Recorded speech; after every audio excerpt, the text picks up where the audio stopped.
ऐसी माएं पुत्र से नहीं, पुत्र की अयोग्यता, हठ और उसकी विचारहीनता से अप्रसन्न होती हैं, पुत्र से नहीं। अर्थात तुम मुझसे प्रसन्न हो? तुझसे तो मैं सदा प्रसन्न रहती हूँ पुत्र। तो फिर मुझे आशीर्वाद दो माँ। कैसा आशीर्वाद है? मैंने निश्चय किया है माँ कि काशी के गंगा तट पर जाकर मैं शिव जी की आराधना करूंगा। तब मुझसे शिव जी अवश्य प्रसन्न होंगे। काशी जाएगा तू अपनी माँ को अकेला छोड़कर? तेरे बचपन से माँ के प्रति तेरा प्रेम पाने के लिए बिन जल के मीन की भांति छटपटा रही हूँ मैं, और तू मुझे अपना कर्तव्य करने दो माँ। कर्तव्य? तेरा कर्तव्य? अपनी माँ के प्रति तेरा कोई कर्तव्य नहीं है? माँ, ये तन और प्राण तुम्हारे ही तो है। इस जग से मुझे जोड़ने वाली तुम ही तो हो। तुम्हारे प्रति अपने कर्तव्य से मैं कैसे विमुख रह सकता हूँ माँ? पर मैं क्या करूँ? मैं विवश हूँ। मेरे हृदय में शिव भक्ति की शीतल सरिता जो प्रवाहित हो रही है, उसमें डुबकी लगाए बिना मुझे कल नहीं पड़ता माँ। तुम मुझसे प्रसन्न होना माँ। एक बार, बस एक बार मुझे आशीर्वाद दे दो। तुम्हारे आशीर्वाद से मैं भगवान शिव का अनुग्रह अवश्य प्राप्त कर सकूंगा। उसके पश्चात मैं जन्म भर तुम्हारे चरणों में बैठा रहूंगा माँ। एक बार भगवान शिव के दर्शन हो जाए तो मेरे मन को शांति मिल जाएगी। माँ, मुझे काशी जाने की आज्ञा और सफल होने का आशीर्वाद दो। तूने मुझे धर्म संकट में डाल दिया है पुत्र। मुझे आज्ञा देने में तुम्हें कष्ट हो रहा है माँ। इस जगत की हर माँ अपना कष्ट भूलकर अपने पुत्र को प्रसन्न देखना चाहती है मंगल।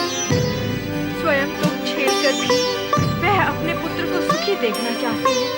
माँ, तुम भी तो वैसे ही माँ हो। इसलिए तो तुझे काशी जाने की आज्ञा देती हूँ और कामना करती हूँ कि तेरी तपस्या और साधना पूर्ण हो।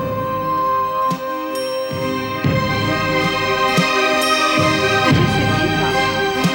सिद्धि प्राप्ति का आशीर्वाद लेकर पृथ्वी पुत्र मंगल ने भोलेनाथ के अनुग्रह प्राप्ति के लिए काशी की ओर प्रस्थान किया।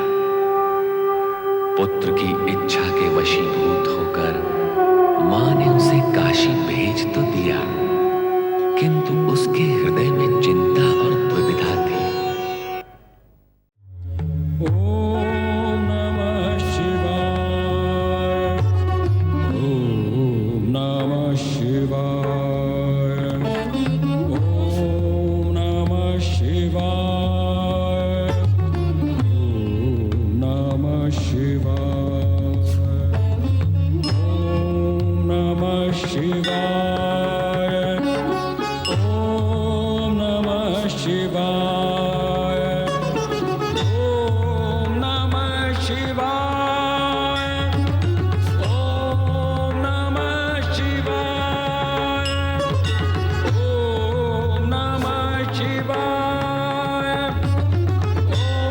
ओम नमः शिवाय।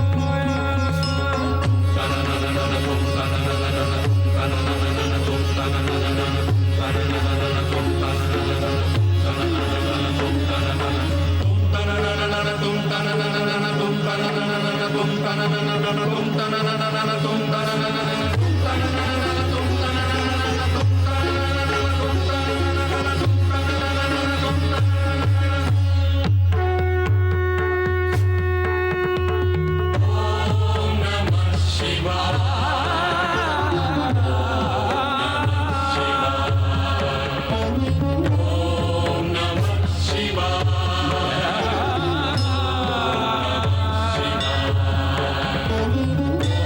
ओम नमः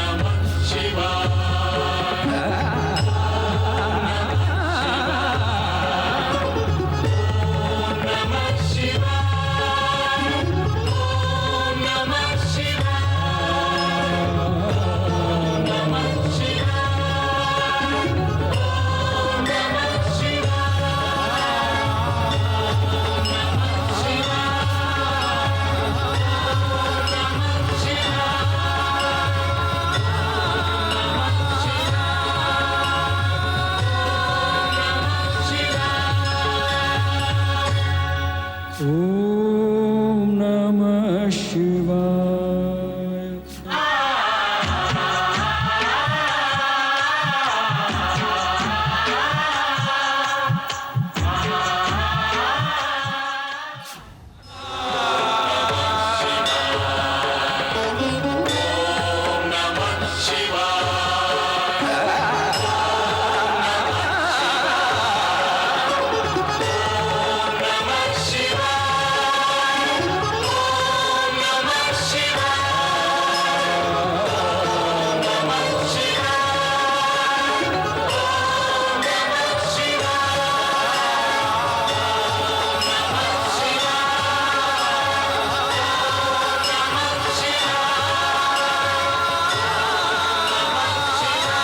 ॐ नमः शिवाय